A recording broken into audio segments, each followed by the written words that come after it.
mfite indamutso eshatu. Iya mbere mu mpere Yesu amashyi ko yazutse.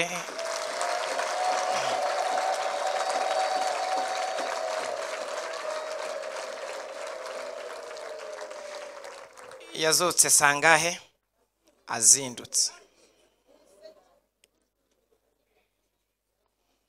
Indamutso ya kabiri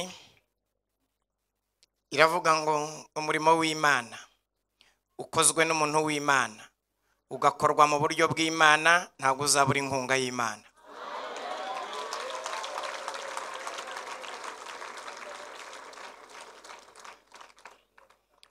Bisubiremo, umurimo w'Imana ukozwe n'umuntu w'Imana ugakorwa mu buryo bw'Imana ntabwo uzabura inkunga y'Imana.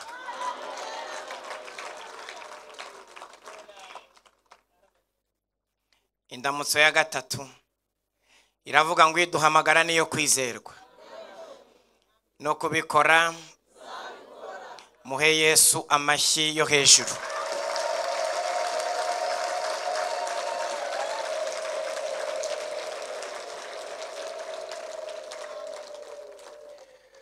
Gukorera Imana biva he? Ninde wemerewe gukora? Nibyo tugiye kwiga. Musome muri Yosuwa igice cya 24 umurongo waho wa 14. Yosuwa igice cya 24 umurongo wa 14. Dusome mu izina rya Yesu. Nuko noneho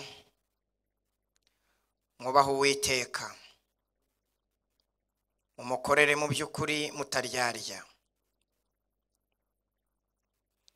kandi mukureho za mana basogokuruza banyu bakoreraga hakurya rwa ruzi no muri Egiputa, mujye mukorera Uwiteka. Kandi niba mutekereza ko ari bibi gukorera Uwiteka uyu munsi, nimwitoranirize uwo muzakorera. Niba ari izo mana basogokuruza bakoreraga zo hakurya rwa ruzi, cyangwa imana z'Abamori bene iki gihugu murimo, ariko jye n'inzu yanjye tuzakorera Uwiteka. Impamvu nkunda iri jambo nuko rivuga mu buryo bw'umuntu ku giti cye, nubwo abandi babireka ukabyishyiraho. Umurongo wa 16, abantu baramusubiza bati, kwimura Uwiteka ngo dukorere izindi mana biragatsindwa, kuko Uwiteka Imana yacu ariyo yadukuranye muri Egiputa n'abasogokuruza, katuvana mu nzu y'uburetwa, kandi igakora ibimenyetso bikomeye mu maso yacu. Ngiye Imana tugiye kuvuga, Imana ikora kandi ikora ibimenyetso bikomeye, ikaturinda mu nzira yose no mu mahanga yose twanyuzemo. Imbere yacu Uwiteka yirukana abo muri ayo mahanga yose, hamwe n'Abamori bari batuye muri iki gihugu. Nicyo kizatuma dukorera Uwiteka kuko ariyo Mana yacu. Muri iri teraniro mwaba mwahageze, munyitabe muti haleluya. Yosuwa abwira abantu ati, ku bwanyu ntimubasha gukorera Uwiteka kuko ari Imana yera ifuha, ntiyemere kubabarira ibicumuro byanyu n'ibyaha byanyu. Kandi nimwe muri Uwiteka mugakorera imana z'abanyamahanga, azahindukira abagirire nabi, abarimbure nubwo yari yarabagiriye neza. Nuko abantu babwira Yosuwa bati, oya, ahubwo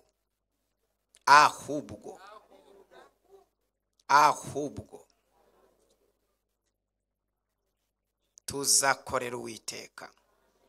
Yosuwa abwira abantu ati, nuko muri abagabo bo kwihamiriza ibyo, yuko muhisemo Uwiteka kuba ari we muzakorera.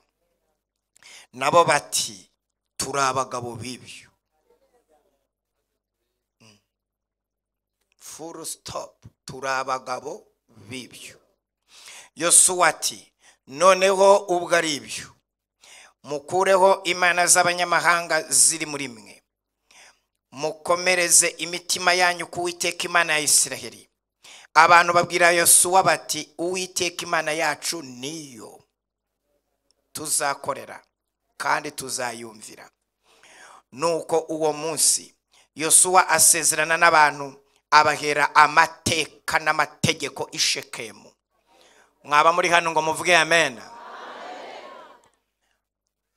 Iyi mirongo nsomye ni mirongo mike ushingiye ku nyota mufite y'ijambo ry'Imana. Aha hantu nsomye harimo inshuro 9 ko tuzakorera Uwiteka. Ibi byerekeranye no gukorera Uwiteka. Nyiri torero Museruka Rukambye Mbabazi Rukundo akabinkinjurira ngabo, umwami w'abami, uvuga ijambo utagira amagambo kandi isezerano ry'akaririndana n'uwo yarivuzeho. Uwo ni umwami w'amahoro tuvuga ntidukorwe n'isoni. Ni Yesu uvuga ikintu yarangiza akagihagararaho. Yasezeranye n'itorero araribwira ngo ndagiye ariko ndi kumwe namwe. Ibyerekeranye no gukorera Imana yabivuzeho iki? Mwaba mugize amatsiko ngo mbabwire icyo Yesu abivugaho?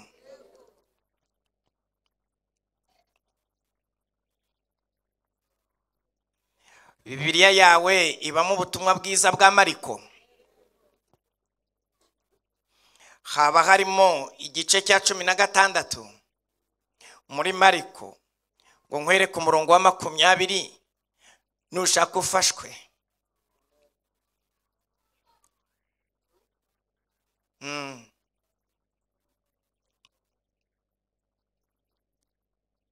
Ndagusoma inshuro nanjye ntaramenya umubare, niyo nawusoma ngahita ntaha. Mariko igice cya 16 umurongo wa 20.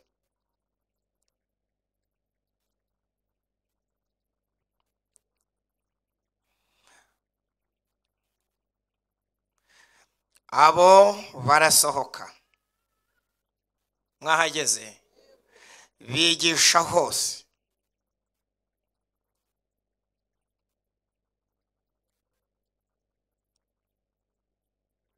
umwami Yesu.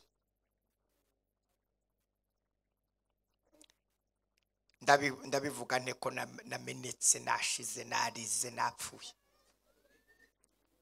Ubundi kuvuga ubutumwa narize biragora, birananira pe, kandi byatewe n'abari abaririmbyi na wa muntu wacuranze.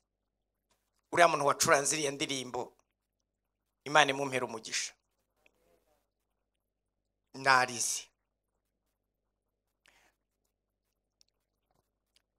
kandi ni ikintu gikomeye kugira ngo ndire. Kera najyaga mvuga ntari kumenya ntakijijwe neza, ko mbona abandi barira gihewe sindiri. Nanjye rero nza kubatizwa mu Mwuka Wera ndarira. Iyo wabatijwe bikubaho utazi uko bibaye. Mureka mwumve ngo abo barasohoka, bigisha hose, umwami Yesu ari kumwe nabo abafasha, akomeresha ijambo rye ibimenyetso byagendanaga naryo. Abo barasohoka, bigisha hose, umwami Yesu ari kumwe nabo abafasha, akomeresha ijambo rye ibimenyetso byagendanaga naryo. Abo barasohoka, bigisha hose, umwami Yesu ari kumwe nabo abafasha, akomeresha ijambo rye ibimenyetso byagendanaga naryo. Abiyemeje kumukorera nawe abahari.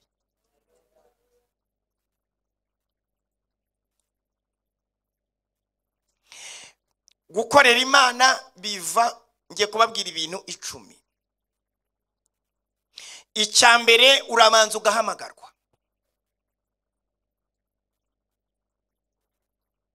Niho bihera. Urabanza ugahamagarwa, kumva ijwi.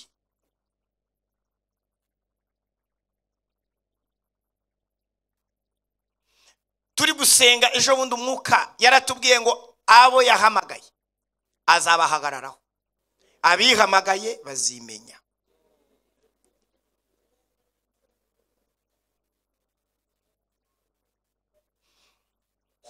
Nzamuye ikiganza cyanjye cy'iburyo, ab'Imana yahamagaye ntijya ibatererana.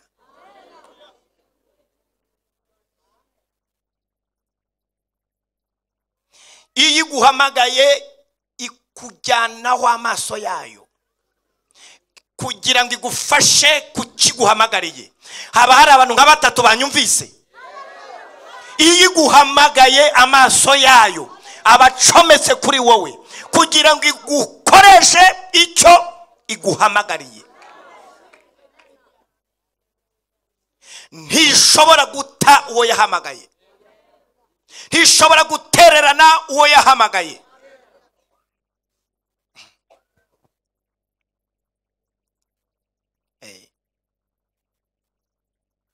Ngiye kubabwira irindi jambo. Iyo yaguhamagaye inakorana n'amaraso yawe, ikanakorana n'abo uzanabyara, ikabarindira ko yaguhamagaye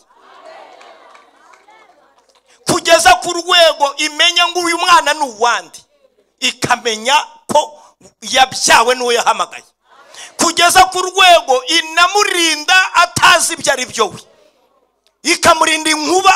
Tese wa mwana we bitati papa yarahamagawe.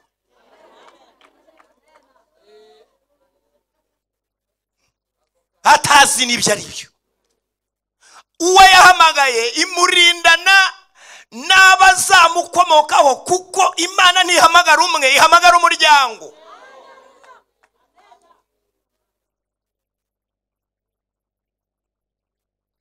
Ni nayo mpamvu burya nubona umuntu wahamagawe uzanabane nawe, nanagira ikibazo uzabane nawe, y'Imana baba bari kumwe.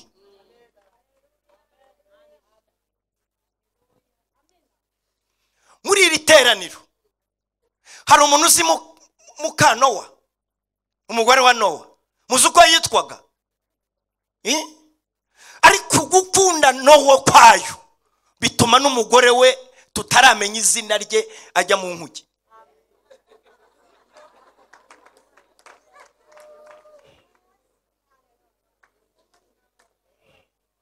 Kuko iyo aguhamagaye indagushyirira hafi uteka gasombe. Iyo yaguhamagaye iguhagararaho ku rwego n'abana bawe ibarinda kubera wowe. Mwaba muri iri teraniro ngo muvuge cyane, imenye ko mwateranye muti haleluya. Irabanza ikaguhamagara. Mubaze nyir'umurimo uyu Yesu yabwiye iteraniro amaze gushima Imana, aravuga ngo mwese abarushye n'abaremerewe, first icyambere muza hondi mfite gahunda yitwa kubaruhura. Umwami ahamagara indushyi ariko ntashobora gukoresha indushyi. Arabanza mwese muvuge ngo akabaruhura. Nicyo cyambere akora. Ni nayo mpamvu buriya abantu bakurusha uzajya ubibazaho.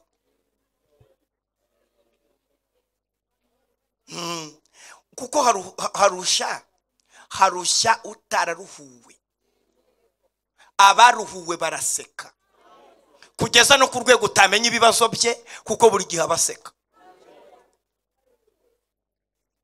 Abo yahamagaye arabanza akabaruhura, ni nabo bashobora umurimo rero.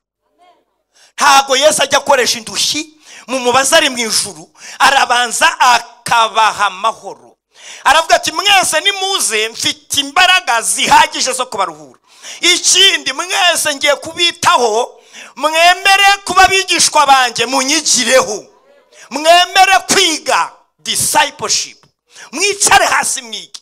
Ikindi ngiye kubatinyura kunkorera, very easy. Abantu mubikomeza sinzi aho mwasomye. Gukorera Imana ntibigoye, hagoye gukorera Satani. Kuri kuririmba ntibigora, ikintu kigora ni ukuraguza. Kujya mu bapfumu biravuna. Abantu bagutuma inkoko y'ibara rimwe bakanagutuma y'icyatsi.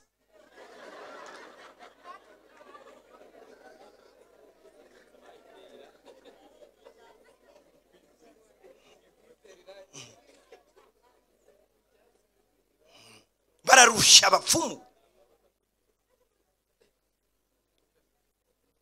Bapagani bararusha.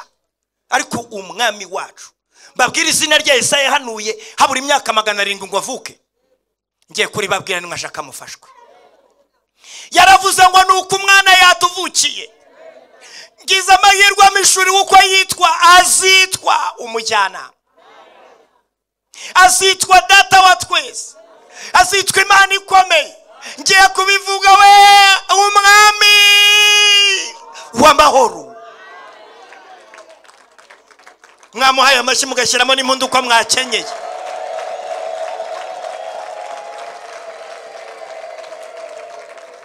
None se niba mufite umwami w'amahoro, ubwo mwe mufite iki?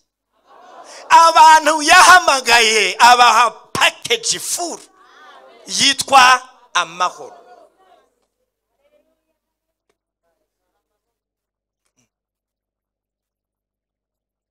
Kandi ngo ayo mahoro abameze nka fleuve, ntabwo abameze nk'umugezi, aka kagezi gato. Fleuve muzabaza amateka, fleuve n'uruzi.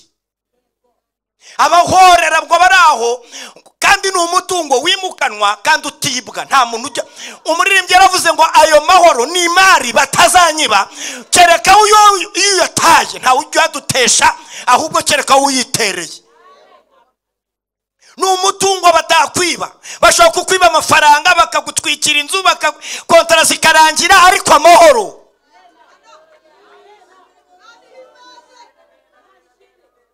forever. None rero abangaba Yosuwa yarabanjira muhamagara. Imana ubwayo yivuga izina rye, ibwira Mose iti jewe Yosuwa uwo nguwo arimo mwuka w'Imana, umuhamagare umurambikaho ibiganza. Imana ubwayo niyo yatanze umukandida Yosuwa. Cya kabiri, Mose yajyaga ajya gusenga akajyana na Yosuwa. Mose akaba afite inshingano ya administration. We yarangiza gusenga iminsi 40 agahita amanuka akajya mu iteraniro. Yosuwa akaguma mu ihema. Muzashobora gukorera Imana gute mudasenga? Ntibibaho. Muzareba abantu bose bashoboye gukorera Imana barasengaga. Ngiye kubabwirira ijambo murisubiremo muvuge ngo gusenga. Ntubireba se cyo ni igipimo cy'amasengesho mukora. Mwanze kubivuga.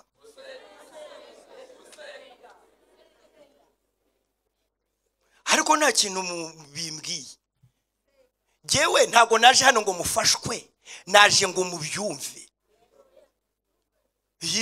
Ejo bundi twarangije igiterane, umuntu ahita aza kumpobera.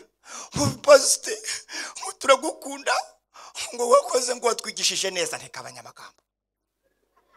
Nje ntabwo naje ngo mbigishe neza, naje ngo mbabwize ukuri. Nashakaga kumbwira ngo wakoze, watubwije ukuri, ndabyumvise. Nicyo nashakaga kuvuga ngo wafashijwe nta kintu bimariye, ahubwo igifite icyo kimaze. Icyo navuze wacyumvise, byaguhinduye. Hari ikintu ufasha w'icyemezo nicyo.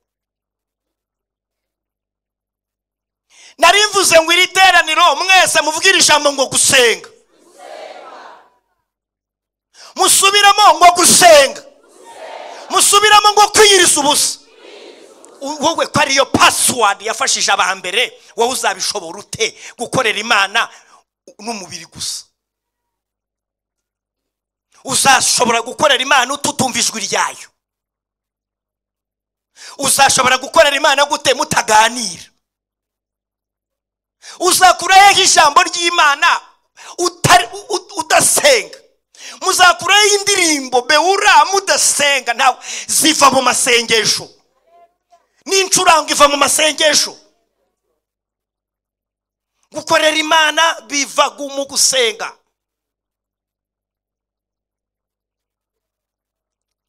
Mutaza kuryoherwa ngo muze ngo kuvuga ngo mwese ngo muzakorera Uwiteka ngo n'inzu yanyu, ni mudasenga ntimuzabishobora.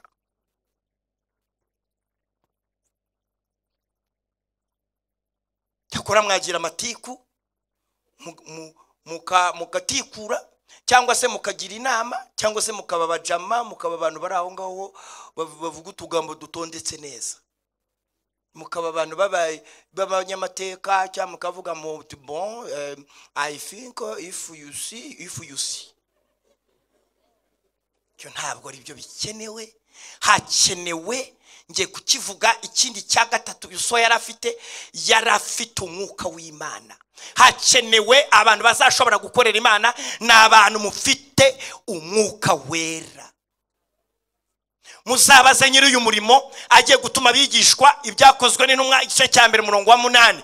Yaravuze ngo icyakora muzahabwa imbaraga umwuka wera nabamanukira, kandi icyo gihe muzaba abagabo bo kumpamya i Yerusalemu, i Yudaya yose ni Samariya kugeza ku mpera y'isi. Iyo ni ryo banga. Mushaka umwuka wera. Ngo Yosuwa rero yari umuntu ufite umwuka wera, umwuka w'Imana yabaga muri we, ngo kandi yari afite n'ubwenge. None wowe uzizanira se ubundi buryo uzashobora gukorera mu Imana nta mwuka wera uhari? Ntabwo uzabishobora. Kigushoboza kidahari umwuka wera. Umwuka wera araguhishurira, gushoboza kwihangana. Ibyo abantu batakubwiye Imana irabikubwira. Umwuka wera araza akakubwira ngo komera mwana wanjye turi kumwe. Akagusanga nijoro kababwira ati iki giterane nzakora ibi n'ibi, n'umwuka wera ubihishura.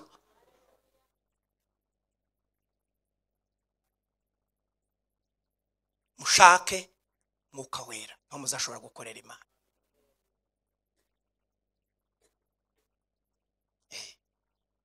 Umwuka wera. Ikindi,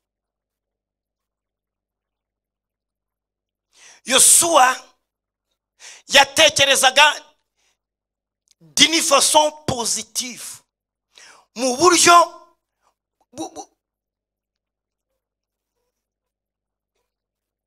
buryo positive ni biki? Ni ntuza bya ni kinyuranyo cya negative. Positive ni ukuvuga iki?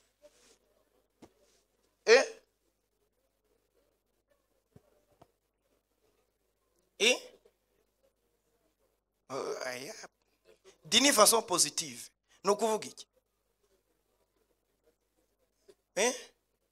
Ariko mwaba muri aho ngaho igifaransa mukibagiwe. No mu buryo buboneye kandi mu buryo ibintu byose abana bishoboka. None mbwira ukuntu wakorera Imana ibintu byose ujye uvuga ngo ntibishoboka. Bakavuga ngo tugiye kubaka urusengero rwa miliyari n'igice, ugahita utera agatoki uti ntago muzi iyi minsi.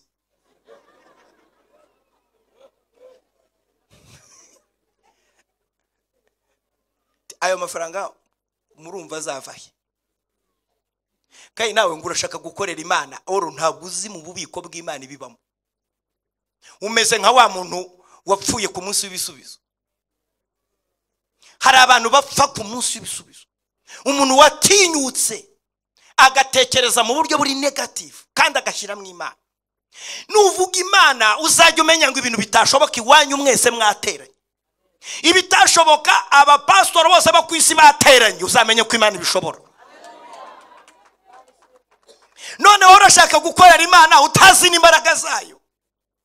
Uzi ko Imana kuva yabaho nta munsi n'umwe yari yararana ikibazo.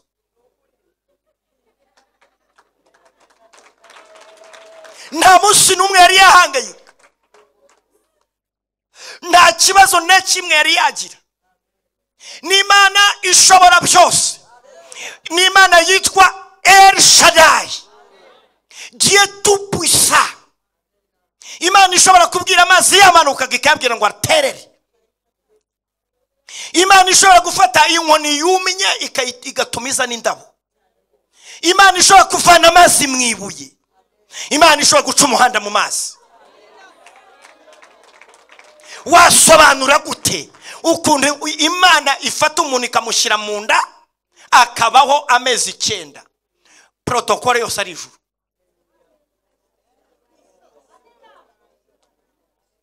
Iya murinze ataravuka namara gutsinda ikizamini niho birangiye. Ubwo mwa muri mubiki. Muzi ko ari marayika ushinzwe protokole y'abana b'impinja mu nda. Uzi ko akana mu nda kituma iriya suku n'indi uyikora.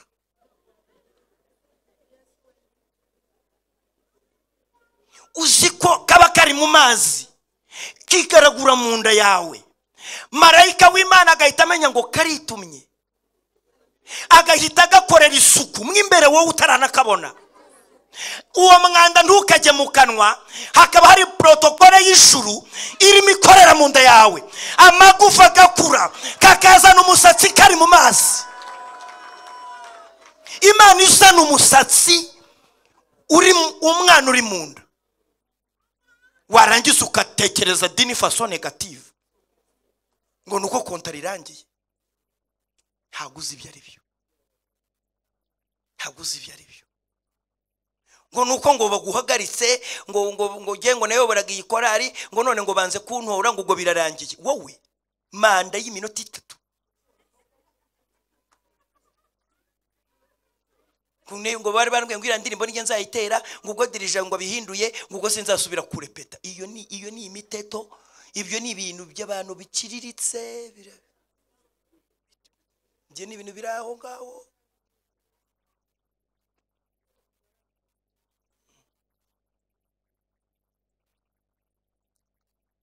Imana kuvisi yabaho nta kibazo na kimwe yari yararana.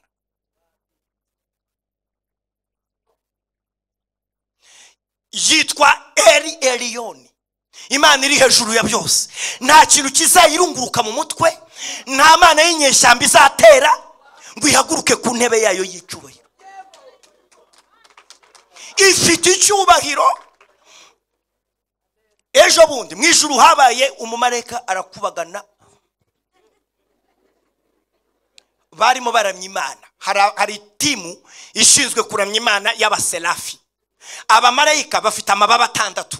Hari amababa 2 bafungisha mu maso kugira ngo batareba Imana bagapfa. Imana ntushaka kuyireba wapfa. Ni nayo mpamvu Imana ntidushaka kuyibona mukiri muri uyu mubiri, muzabanza mupfe mubone Imana tuzutse. Kuko hari umubiri usiporta kureba Imana, ntabwo ari uyu nguyu. Muzabanza mupfe muzuke tubone tuyirebe. Noneho hari andi mababa 2 abamarayika bagurukisha bazanye ubutumwa. Hari nandi 2 batwikiriza ku birenge. Bubarara hasi n'ubu babirimo bavuga ngo Uwiteka Nyiringabo arera arera arera. Ntihagire utinyuka kureba. Umumarayika rero aravuga atari ko tubivuga uwarunguruka nkareba. Ngo afata ibaba arakubagana ngo arebe ukwisa. Arungurutse ahita avuza induru. Muzabisanga muri Yesaya igice cya 6. Ati yababa we, ati Uwiteka Nyiringabo arera. Wese bigenza bitaho yararungurutse. Ngo ijwi yakoresheje ngo ryatumye inzu yose yuzura umwotsi, ngo imfatiro z'inzu ziranyeganyega. Ntabwo ibara ry'Imana rirahinduka na gato. Irera. Umugabo arakubagana. Elisa yarahanuye ko indengo y'ifu isamari izagurwa shekeli 1. Ashingira ku bukene bwe n'ubutindi bwe. Ashingira ku mateka y'ibyari biriho. Aravuga ngo naho ngo Imana yakingura ngo amadirishya y'ijuru. Uriya mugabo abantu bakubagana. Mwijuru yarazi ibintu bibayo. ngo naho Imana ngo yakingura amadirishya y'ijuru, wazajya utanga ingero muri bene wanyu ukareka gutanga ingero, wazajya ureka gukubagana byakunaniye ku giti cyawe ariko ukareka kuzana ibintu. Naho Imana ngo yakingura amadirishya mu ijuru yarazi ibintu bibayo, gukubagana ngo se ngo tuzabishobora dute, ngo ibyo byakunda. Mu ijuru hari Imana yitwa El Shaddai. Musubiramo mwese ngo El Shaddai, Imana ishobora byose. None se bakubwiye ko ibyago bitarimo? Mbivuge murabisubiramo. Ishobora byose kuri bose igihe cyose. Subiramo. Kuri bose igihe cyose.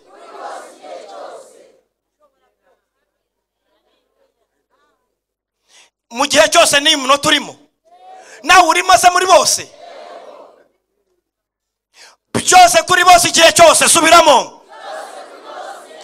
Ibyo byo kuvuga ngo uriya ngo ntago Imana imuzi izamutabara utaratabarwa ukiri mu matiku. Imana Elisa tumva urakubaganye ntabwo unshika ntakubwiye, uzabirebesha amaso ariko ntuzatamira. Umuntu wapfuye ku munsi w'ibisubizo,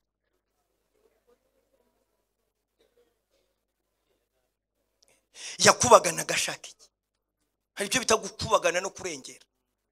Vuga ko utabishobora, nabenye wanyu batabishobora, n'ingengo y'imari y'isi dahari, ariko ingengo y'imari y'ijuru ntirahungabana.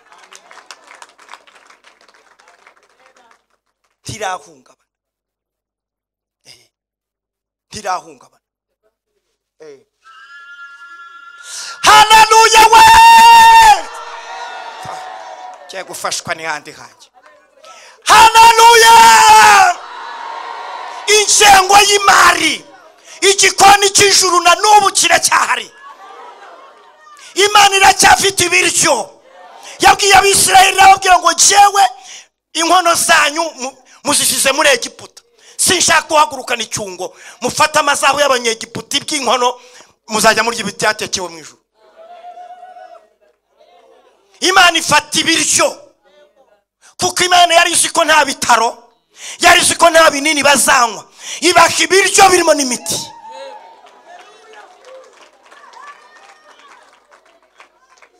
Urugendo rw'imyaka 40 nta Mwisirayeli ugeze urwara inkorora, nta warwaye giripe, nta warwaye munda. Imana yabahaye ibiryo bita manu byatekerwaga mu ijuru. Hari umumarayika warushinzwe, haleluya we, warushinzwe ibiryo. Uriya mumarayika rero ntarajya muri konje, na n'ubu aracyateka. Wambwira gute ukuntu mubaho mwebwe? Mpamagara abashomeri wumve, wese wumve. Reka abashomeri n'abantu batagira konte n'abantu badafite amafaranga za buri kwezi muri Kigali ahangaha, reka nterero yumva ukuntu bangana. Haleluya! Ubwo se wamenya babaho gute? Injira muri dosiye yabo rero wahagwa. Ibintu byabo ntabwo wamenya ibyabo. Mu ijuru hari Imana yateranyije amaso, wamenya amaso ava hehe? Akamashini gatuma duhumeka wamenya gateye he? Amara wamenya Imana yaragize ngahe? Ari amara wabuze imibare yayo, ari yava mu mwanda wamenya ukuntu Imana ibikora, ukajya kwituma bikemera. Byanze se wagira uti? Imana imenya amata, ikamenya ibigutunga n'ibisohoka. Biriya bintu bigira mu ruhare wowe. None se uburi mu biki? Vuga ngo sinzongera. Ntuzongere no gukubagana wowe. Tekereza mu buryo buri positive. Niba mushaka gukorera Imana, muzatekereza ibintu mutashobora, Imana yabishoborayo. Ibintu utashobora bari gusengera, Imana izakwereka ukuntu ari Imana. Abwira Mose yari yarambaraye hasi, Yosuwa ubwo niwe mbabwiye. Abwira Mose aramubwira tumva rero nkubwire, ngewe hari gahunda mfite ngewe n'umugabo ukareba, ntiwite kuri aba bagabo, niba Uwiteka twishimira. Yigeze avuga deni façon négative.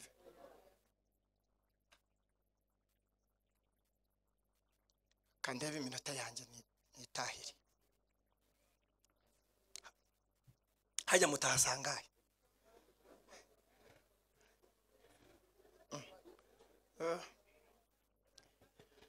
mwiyongeze buse full stop hoyikize niba mushaka gukorera Imana mwivanemo gutekereza nabi. igiterane gifitemo hari umuntu utarakizwa, hari umuntu utarakira Yesu, hari umuntu waguye ku buryo nk'ubu ngubu bavuga ngo hari